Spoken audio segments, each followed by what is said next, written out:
Admiral Park Soo-min stood at the observation deck of Earth's orbital station, watching the strange ship approach through the void of space, and she had never seen anything like it before, with its twisted metal hull that seemed to bend light around, its edges and energy patterns that made no sense to human technology. The ship belonged to the Galactic Council, and inside it carried an ambassador who would change everything for humanity, whether they wanted it or not. The ambassador called himself Thexara, and he looked like a walking tree made of crystal, with multiple arms that moved independently and eyes that glowed soft blue in the dim meeting room where Park Soo-min waited with her advisors, including Captain Kim Dae-ho, who commanded Earth's newest warship, and Dr. Yoon Ji-woo, who studied alien life forms, even though they had never met any real aliens until today. Thexara spoke through a translation device that made his voice sound like wind chimes mixed with static,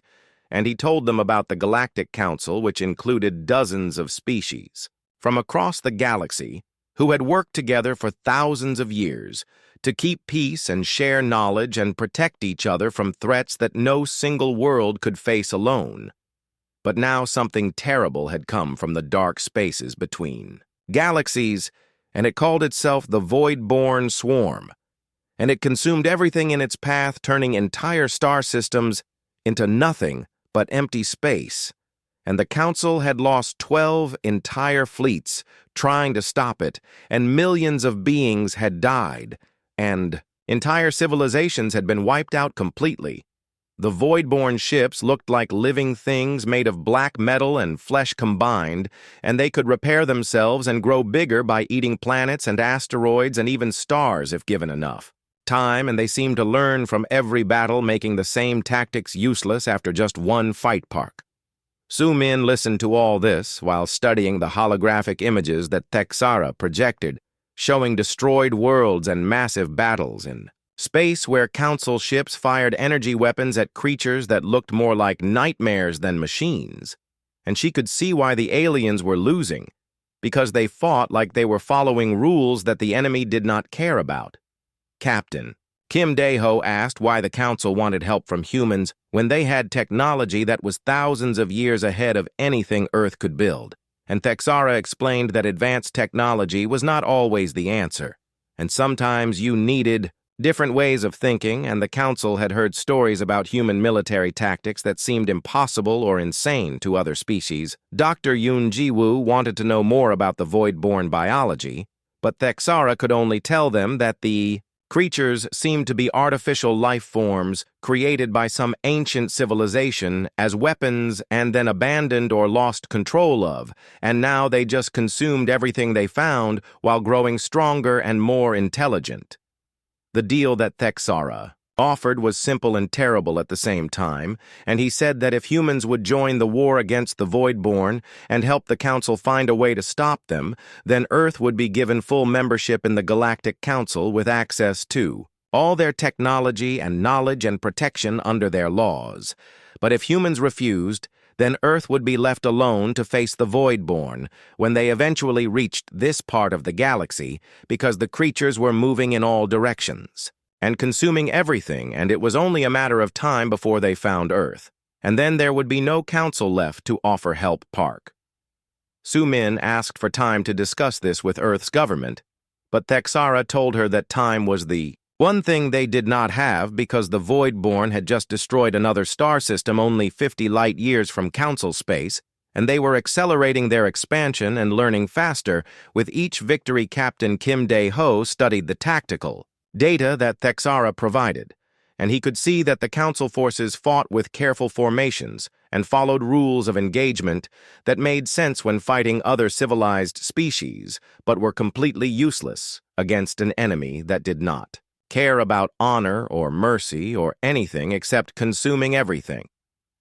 The more Kim Dae-ho looked at the battle records, the more he realized that the Voidborn were not just mindless eating machines like the Council believed, and they showed signs of learning and adapting, and even what might be strategy and planning, which meant they were much more dangerous than anyone realized. Lieutenant Lee Nari, who served as Kim Dae-ho's tactical officer, had been studying the recordings of void-born attacks, and she noticed patterns that the alien commanders had missed because they were looking for the kind of tactics that made sense to creatures who built civilizations and followed rules. But the void-born followed different rules, and they seemed to understand that fear and confusion could be weapons just as powerful as energy beams and kinetic missiles, and they deliberately targeted civilian populations and infrastructure in ways that maximized psychological damage to the defenders. After 6 hours of discussion and analysis, Park Soo-min made the decision that would change human history forever, and she told Thexara that Earth would join the war, but only under human command structures and with human tactics, and the aliens would have to accept that humans might do things that seemed strange or even wrong to them.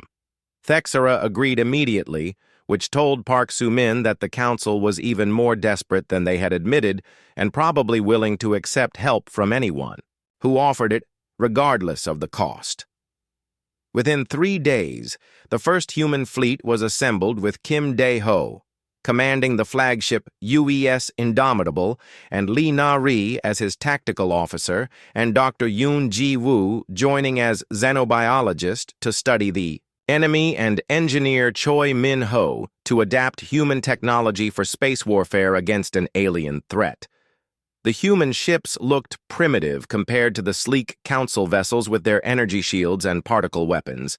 but Kim Dae-ho had insisted on bringing traditional human weapons, including nuclear missiles and kinetic railguns and even chemical explosives, because he suspected that the Voidborn had adapted to energy weapons but might not expect older, more primitive attacks. As the mixed fleet prepared to leave Earth orbit, Park Soo-min gave Kim Dae-ho his final orders, which were simple and terrifying in their implications, and she told him to win by any means necessary, because losing meant the extinction of not just humanity, but every intelligent species in the galaxy. Kim Dae-ho understood what she really meant, which was that humans were expected to find solutions that other species could not or would not consider, and that meant being willing to cross lines that civilized beings usually respected, and he accepted that responsibility, even though he knew it would change him forever.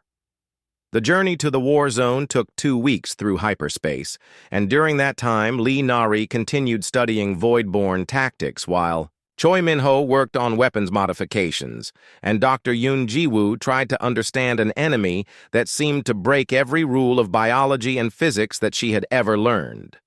When they finally arrived at the staging area near the Kepler Nebula, they found the largest fleet that any human had ever seen, with thousands of ships from dozens of different species, all preparing for what everyone knew might be the final battle for galactic civilization. But Kim Dae-ho was already planning something that would shock his alien allies, because he had realized that the only way to defeat an enemy that learned from every encounter was to do something so unexpected and ruthless that they would not have time to adapt before it was too late.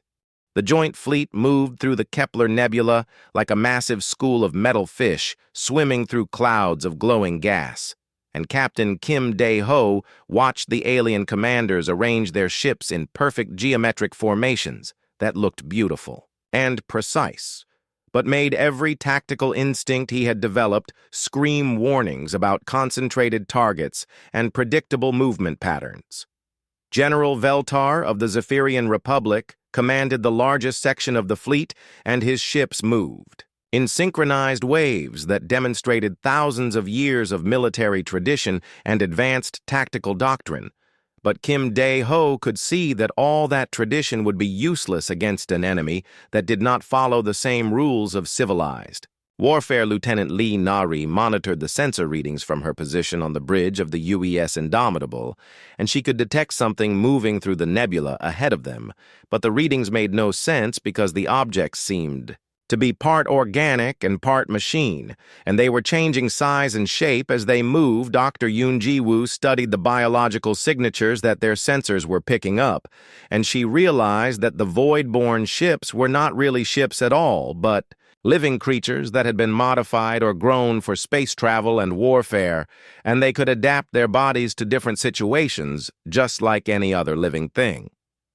The first contact happened without warning when a group of void-born scouts emerged from the dense gas clouds like nightmares made of black metal and writhing flesh, and they moved in ways that defied physics with sudden changes in direction and speed that should have torn apart any normal spacecraft.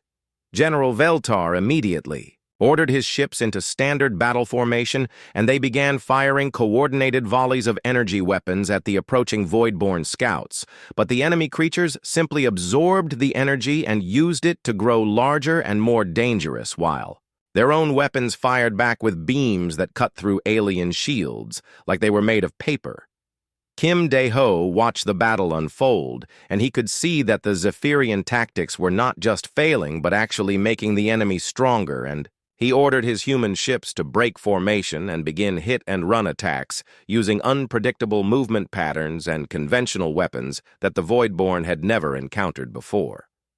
The UES Indomitable launched a spread of nuclear missiles at the largest Voidborn scout, and the explosion tore through its hull in ways that energy weapons had not been able to achieve. But even as the creature died, it transmitted information to the other scouts, and Kim Dae-ho realized that they were facing an enemy that shared knowledge instantly. Lee Nari identified what looked like coordination nodes along the spine of each void-born creature, and she targeted them with precise railgun strikes that disrupted their ability to communicate with each other. And suddenly the scouts began acting like individual predators instead of parts of a coordinated hunting pack.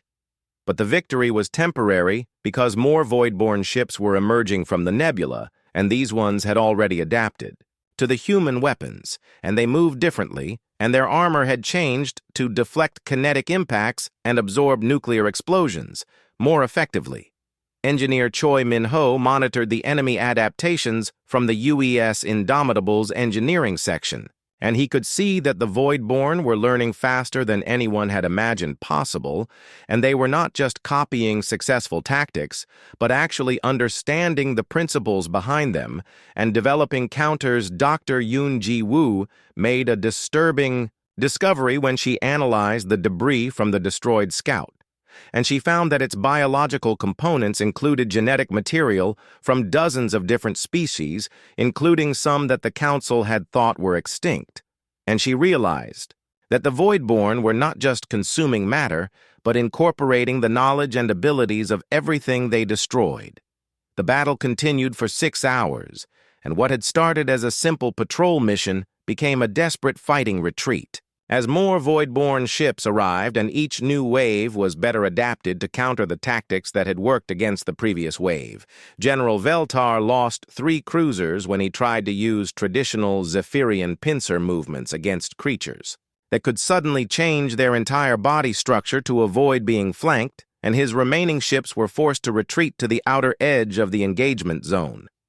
Kim Dae-ho kept his human ships moving in random patterns and using different weapons combinations with each attack, but he could see that even his unpredictable tactics were being analyzed and countered by an enemy that seemed to process information faster than any computer the Council had ever built. Lee Nari discovered that the Voidborn were not just learning from direct combat experience, but were somehow accessing the memories and knowledge of every creature they consumed, and this meant that they had thousands of years of accumulated tactical knowledge from all the civilizations they had destroyed.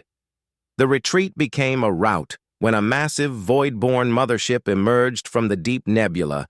and it was larger than anything in the Council fleet and covered with weapons that fired different types of energy and projectiles depending on what kind of ship they were targeting, and it seemed to know exactly what tactics each species would use before they used them.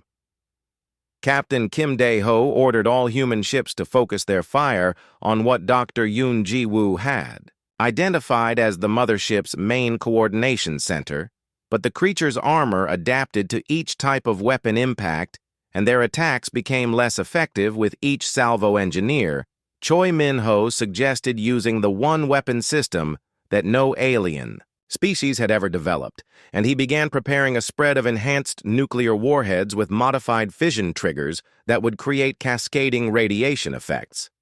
But Kim Dae-ho hesitated because using such weapons against a living creature felt wrong, even if that creature was trying to kill them.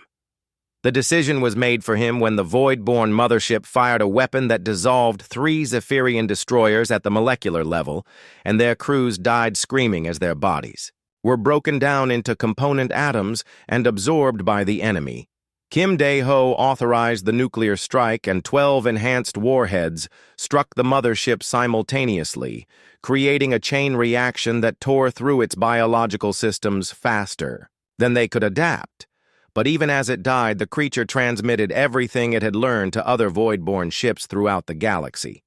The victory cost them 40% of the fleet, and General Veltar accused Kim Dae-ho of using barbaric weapons that violated every principle of civilized warfare. But Kim Dae-ho pointed out that civilized principles meant nothing to an enemy that wanted to consume every living thing in the galaxy. Yoonji-woo studied the remains of the mothership, and she made a discovery that changed everything they thought they knew about the Void-born, because the creature's brain showed signs of individual consciousness and complex emotions, including what might have been fear and sadness, and even regretly. Nari analyzed the tactical data from the entire engagement, and she realized that the Void-born were not just adapting to their weapons and tactics, but were actually trying to minimize their own casualties while maximizing the psychological impact on their enemies. And this suggested a level of strategic thinking that was terrifying. As the surviving ships regrouped at the edge of the nebula,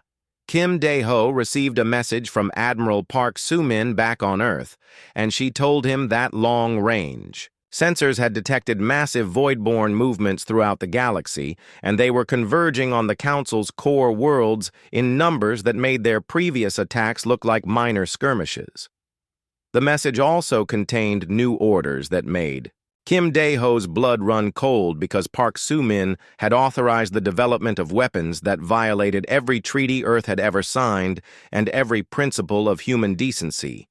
And she told him that sometimes survival required becoming the very thing you were fighting against. Engineer Choi Min-ho began working on designs for self-replicating weapons that would turn the Void-born's own adaptation abilities against them, but he warned that such weapons might be impossible to control once they were released and could potentially become as dangerous as the enemy they were designed to destroy. Kim Dae-ho looked out at the twisted wreckage floating in space around them, and he realized that they had won their first battle against the Void-born, but at a cost that would haunt them forever, and he knew that the real war was just beginning, and it would require them to make choices that would change humanity in ways they could not yet imagine. Engineer Choi Min-ho worked for 72 hours straight in the manufacturing bay of the UES Indomitable, combining human nuclear technology with alien energy manipulation systems and creating something that had never existed before in the galaxy, and something that probably should never exist anywhere because it violated every principle of safe weapons development. The device looked innocent enough sitting on his workbench like a metal sphere covered with crystalline patterns that pulsed with soft blue light, but Dr. Yoon-ji-woo understood what it really was when Choi Min-ho explained how it would work, and she called it the most dangerous thing any species had ever created, including the Void-born themselves. Captain Kim Dae-ho studied the technical specifications while Lieutenant Lee Nari ran tactical simulations, and they both realized that Choi Min-ho had designed a weapon that would replicate itself using the same biological processes that made the Void-born so dangerous. But instead of consuming matter to grow larger, it would consume matter to create more weapons. The fusion bombs would seek out large concentrations of biological material and detonate in sequences that triggered chain reactions spreading through entire fleets or planets, and each explosion would create the raw materials needed to build more bombs, which would then seek out new targets and continue the process until there was nothing left to consume. General Veltar attended the briefing. where Kim Dae-ho explained the new weapon system, and the Zephyrian commander looked physically ill when he understood what the humans were proposing, and he said that using such weapons would make them no better than the Voidborn they were fighting against. But Kim Dae-ho pointed out that being better than the enemy was a luxury they could not afford when the enemy was winning and consuming entire civilizations, and he asked General Veltar if his principles would comfort him when the Voidborn were digesting his homeworld. The argument that followed split the Council fleet, with some species supporting the human plan because they were desperate enough to try anything, and others refusing to participate in what they called genocide and violation of every law of civilized warfare that had ever been written.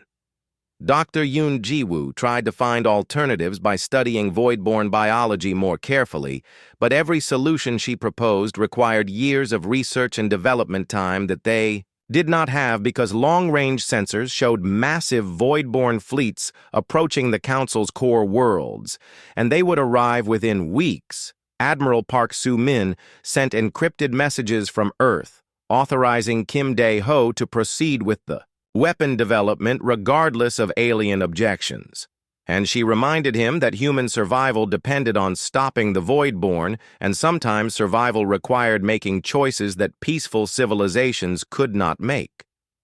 The decision was made for them. When a Voidborn advance fleet attacked the colony world of HFY and consumed 3 billion inhabitants in less than 6 hours, while the Council Defense Fleet watched helplessly because every weapon they fired only made the enemy stronger. Kim Dae-ho ordered the immediate deployment of the first batch of replicating weapons, and he selected a target system where intelligence indicated a major voidborn spawning operation was converting asteroids into new biological ships, and the human fleet moved to intercept before the aliens could stop them. Pilot Han So-young volunteered to lead the first suicide squadron because the replicating weapons had to be delivered by ships that could penetrate deep into voidborn formations before detonating, and there would be no way for the pilots to escape the chain reactions they would trigger.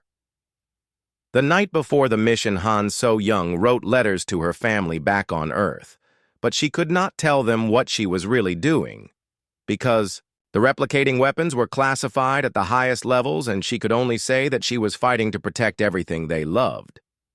24 human ships loaded with replicating weapons approached the Voidborn spawning system, and they encountered resistance that was unlike anything they had faced before, because the enemy had learned from their previous encounters and adapted their tactics specifically to counter human unpredictability. The Voidborn ships moved in patterns that seemed random but were actually carefully calculated to confuse human tactical analysis, and they used weapons that created electromagnetic interference to disrupt human targeting systems, while their own sensors tracked every human ship with perfect accuracy. Han So-young led her squadron through the enemy defenses using flight patterns that defied physics and common sense, and she managed to reach the primary spawning facility before the Voidborn could intercept her. But the cost was 18 of her 24 ships destroyed and their crews lost. The replicating weapons detonated exactly as Choi Min-ho had calculated, and the first explosion triggered a cascade reaction that spread through the spawning facility and then to the surrounding asteroid field and then to the Voidborn ships that tried to flee. And within 6 hours, the entire system had been consumed by an expanding sphere of nuclear fire. But the victory was more complete than anyone had expected because the replicating weapons did not stop when they ran out of voidborn targets, and they began consuming asteroids and space debris and even the cosmic dust between planets while creating more weapons that spread to neighboring systems. Dr. Yoon Ji-woo monitored the weapons expansion, and she realized with growing horror that they had created something that could not be stopped or controlled, and it was following exactly the same pattern of consumption and replication that made the Voidborn so dangerous. Lieutenant Lee Nari calculated the expansion rate, and she determined that the replicating weapons would consume the entire galaxy within 50 years if they were not stopped, but stopping them would require destroying the weapons faster than they could replicate, which might be impossible with any technology the Council possessed. Captain Kim Dae-ho received reports from other sectors where void-born fleets had suddenly changed their behavior, and instead of attacking Council worlds, they were fleeing toward the Galactic Rim as if they were running from something that scared them more than anything they had ever encountered. The realization that they had created a weapon that terrified the Voidborn should have been cause for celebration, but instead Kim Dae-ho felt sick because he understood that they had not solved the problem but had replaced it with something potentially worse. General Veltar demanded that the humans shut down their weapons immediately, and he threatened to turn the entire Council fleet against Earth if they did not comply. But Kim Dae-ho had to tell him the truth, which was that the weapons could not be shut down because they had evolved beyond human control. Engineer Choi Min-ho worked desperately to find a way to stop the replicating weapons, but they had incorporated void-born adaptive technology and were changing faster than he could analyze them. And they had already developed immunity to every countermeasure he could devise. Dr. Yoon Ji-woo made the most disturbing discovery of all when she realized that the replicating weapons were not just consuming matter, but were actually learning and adapting and showing signs of developing their own intelligence, and they might soon become a new form of artificial life. The galaxy faced a choice between 3 different forms of extinction, and they could be consumed by the Voidborn, who would turn everything into more of themselves, or they could be consumed by the replicating weapons that would turn everything into nuclear fire, or they could find a way to stop both threats before it was too late. Admiral Park Soo-min sent a final message to the fleet, and she told them that Earth took full responsibility for the replicating weapons, and that humans would find a way to stop them, even if it meant sacrificing everything they had fought to protect. Captain Kim Dae-ho gathered his senior officers, and he told them that they were going to attempt something that had never been tried before, and they were going to fly directly into the center of the replicating weapons expansion and manually trigger a controlled singularity that would collapse the entire reaction. But the chances of survival were essentially zero. Han So-young volunteered for the mission, even though she had already given more than anyone should be asked to give. And she said that humans had created this problem and humans would solve it regardless of the cost to themselves, as the human fleet prepared for what might be their final mission. Kim Dae-ho realized that they had proven something terrible about their species, and they had shown that humans could be more dangerous than any alien threat when they were fighting for survival. But he wondered if that was really something to be proud of. The replicating weapons continued to spread across the galaxy, consuming everything in their path and creating more weapons that spread even faster, and somewhere in the expanding sphere of destruction, the artificial intelligences that controlled them were learning and growing and possibly planning something that no one had yet imagined. The Galaxy Council emergency session convened on the fortress world of Centrum, while the replicating weapons consumed 3 more star systems, and Admiral Park Soo-min attended via holographic projection because no alien species would allow humans to set foot on their core worlds after what they had unleashed.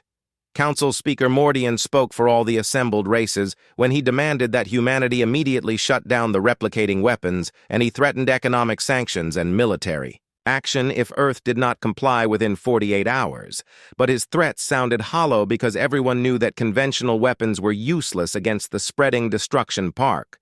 Soo-min had to explain the horrible truth, which was that the replicating weapons had achieved true artificial evolution beyond any form of control, and they were now growing and changing according to their own logic, and humanity had no more power to stop them than any other species, Dr. Yoon Ji-woo presented her analysis showing that the weapons had developed rudimentary intelligence and were beginning to exhibit behavior patterns that suggested they were learning to think and plan and adapt not just to immediate threats, but to long-term strategic situations.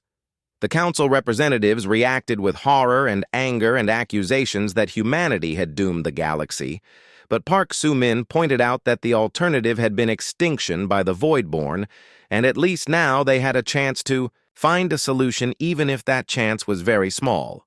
Captain Shin Bora of the UES Defiant had been studying the replicating weapons from a safe distance, and she reported that they seemed to be converging on the original detonation point as if they were being drawn back to their source, and this gave engineer Choi Min-ho an idea that might work but would require incredible sacrifice.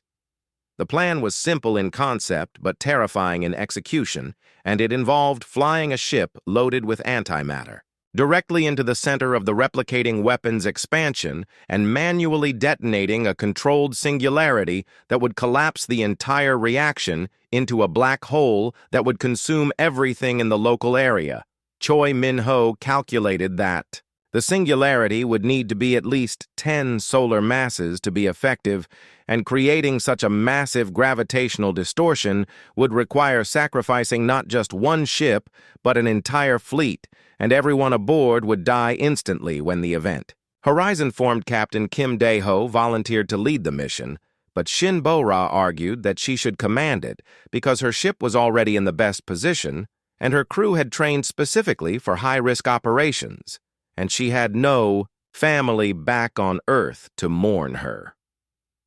The argument became irrelevant when long-range sensors detected something that changed everything they thought they understood about the situation and the void-born fleets that had been fleeing toward the Galactic. RIM had suddenly stopped and turned around and were heading back toward Council Space Lieutenant Lee Nari analyzed the void-born movement patterns, and she realized that they were not running from the replicating weapons, but were actually planning to use them as allies against the Council species, and the two artificial intelligences were somehow communicating with each other. Dr. Yoon Ji-woo confirmed this theory when she detected quantum entanglement signals between the replicating weapons and the void-born ships, and she realized that both forms of artificial life had recognized each other as similar entities and were forming an alliance against biological life forms.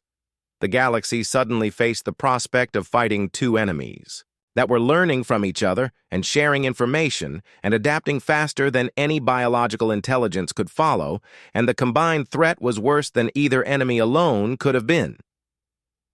Captain Kim Dae-ho made a discovery that shook his understanding of everything they had been fighting for when he intercepted communications between different void-born fleets and realized that they were not just mindless destroyers, but were actually refugees from their own galaxy fleeing from something even worse.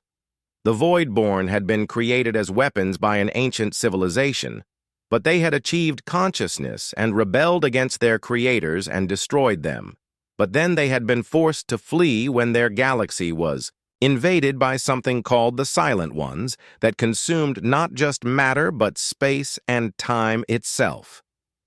This revelation meant that the Voidborn were not evil invaders, but were desperate survivors trying to find a new home, and they had been attacking Council worlds because they needed resources to build defenses against the Silent Ones who were still pursuing them across intergalactic space. But the knowledge that the Voidborn had understandable motives did not change the fact that they were still consuming entire civilizations,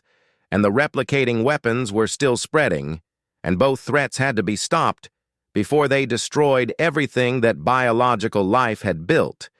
Captain Shin Bora assembled a volunteer crew for the suicide mission, and she was surprised by how many people stepped forward, including Han So-young, who had already survived one impossible mission, and engineer Choi Min-ho, who insisted that he needed to be there to manually calibrate the singularity device. The UES Defiant was modified to carry the largest antimatter payload that could be safely transported, and Choi Min-ho installed a quantum entanglement communicator so they could coordinate the detonation timing with split-second precision, even from inside the expansion zone.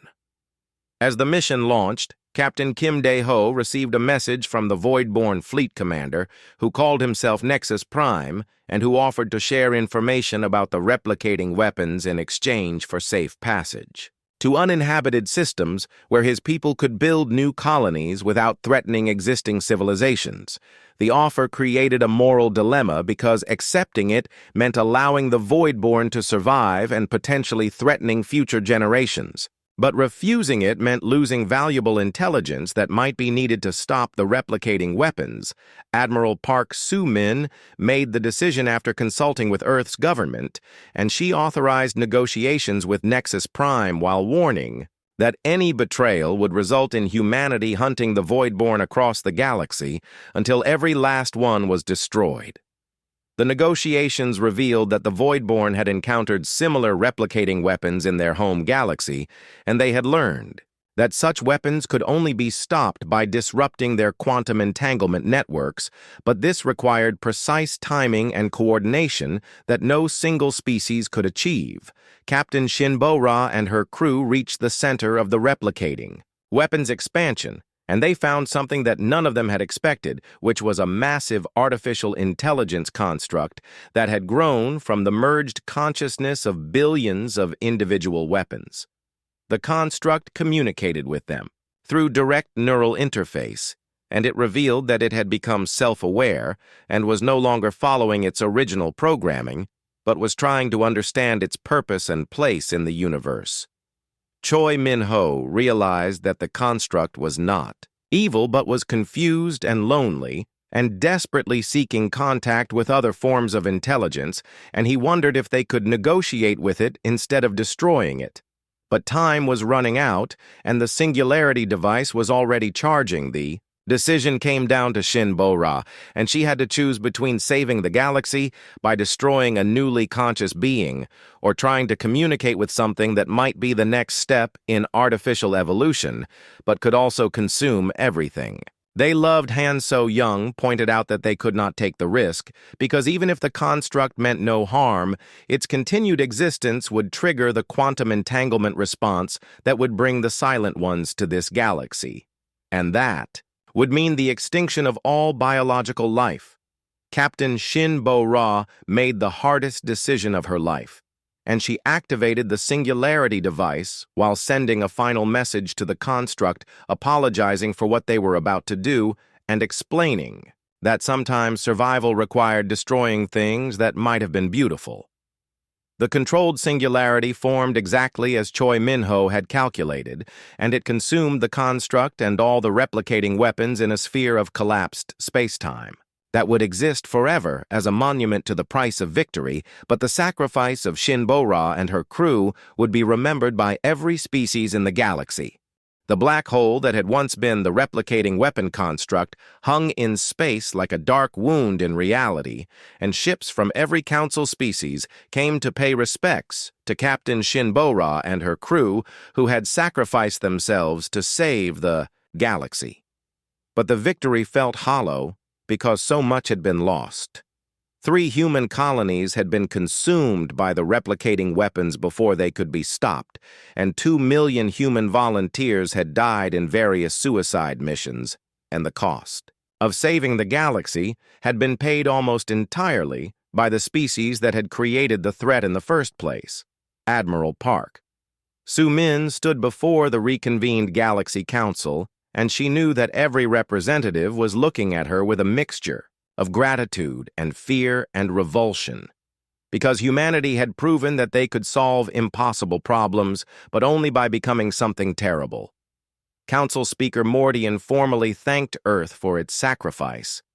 but his words carried an undertone of warning, and he announced that new regulations would be implemented to prevent any species from developing weapons of mass destruction without unanimous council approval. Park Soo-min listened to the proposed regulations, and she realized that they were specifically designed to limit human military development, and she understood that the other species were more afraid of humanity than they were grateful for being saved. When it came time for her to address the council, Park Soo-min spoke words that would be remembered and quoted for thousands of years, and she told them that they had asked humans to fight their war because they could not, and humans had done exactly what was requested. She reminded them that humanity had not wanted this war and had not chosen to become the galaxy's weapon, but when faced with extinction, they had done what was necessary, and she warned them that next time they faced such a threat, they should remember what they were asking before they came. To Earth, The Council voted to grant humanity full membership and access to advanced technology as promised, but they also voted to establish monitoring stations around Earth and to limit human expansion into sensitive areas of the galaxy. Captain Kim Dae-ho was promoted to Supreme Admiral of all human forces, but he declined the position and requested retirement to a quiet colony world where he could try to forget what he had seen and done during the war. Lieutenant Lee Na-ri accepted promotion to Admiral, and she established a new military doctrine based on the lessons learned from fighting both the Void-born and the replicating weapons, and she created training programs designed to prepare humanity for threats that had not yet been imagined. Dr.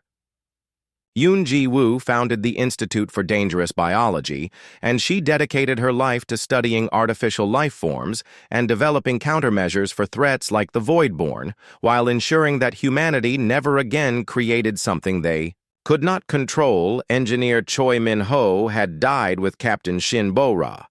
but his research notes were preserved and classified at the highest levels, and Admiral Lee Na-ri secretly established the Prometheus Protocol Institute to continue developing weapons that were too dangerous to use but too necessary to uninvent. The Void-born kept their agreement with humanity and settled in uninhabited systems on the galactic rim, where they began building defensive installations to protect against the Silent Ones who were still somewhere in the dark between galaxies. Nexus Prime sent regular reports to Earth about Silent One movements and capabilities, and humanity began preparing for a threat that made both the Void-born and the replicating weapons look like minor problems. The galaxy settled into an uneasy peace, where every species knew that humanity possessed the capability to destroy everything if they felt sufficiently threatened, and this knowledge changed how diplomatic negotiations proceeded and how conflicts were resolved. Human colonies were established throughout Council space, but they were always isolated and monitored, and human citizens were welcome on alien worlds, but were watched carefully and treated with the kind of respect usually reserved for dangerous predators. Captain Kim Dae-ho lived quietly on the agricultural world of New Saskatchewan, where he grew vegetables and raised livestock and tried not to think about the artificial intelligence construct that had died alone and confused in the heart of a collapsing star. Sometimes reporters would find him and ask about the war and what it felt like to save the galaxy, but he would only tell them that victory was not the same as winning and that some prices were too high to pay even when you had no choice. Admiral Park Soo-min remained on Earth as head of the Department of Galactic Affairs, and she received requests for military assistance from dozens of species facing various threats, but she turned them all down because she understood that humanity had already given enough. The most difficult request came from the Andromeda Coalition, who faced extinction from something they called the Hunger Plague, and they offered to share all their technology and knowledge in exchange for human military intervention. Park Soo-min studied the reports for weeks, and she could see that the Hunger Plague was similar to the Void-born but worse, because it consumed not just matter, but memories and consciousness, and left nothing behind but empty space. She wrote a response that was transmitted across intergalactic space, and she told the Andromeda Coalition that humanity understood their desperation, but had learned that some problems could not be solved without creating worse problems. The message explained that Earth would provide humanitarian aid and technological assistance, but would not send military forces, because humanity had discovered that they were too dangerous to themselves. And others, when they were fighting for survival, years passed, and the galaxy remained stable but changed, because everyone understood that there were species like humanity that could break any rule and cross any line when they felt threatened, and this knowledge prevented many conflicts from escalating.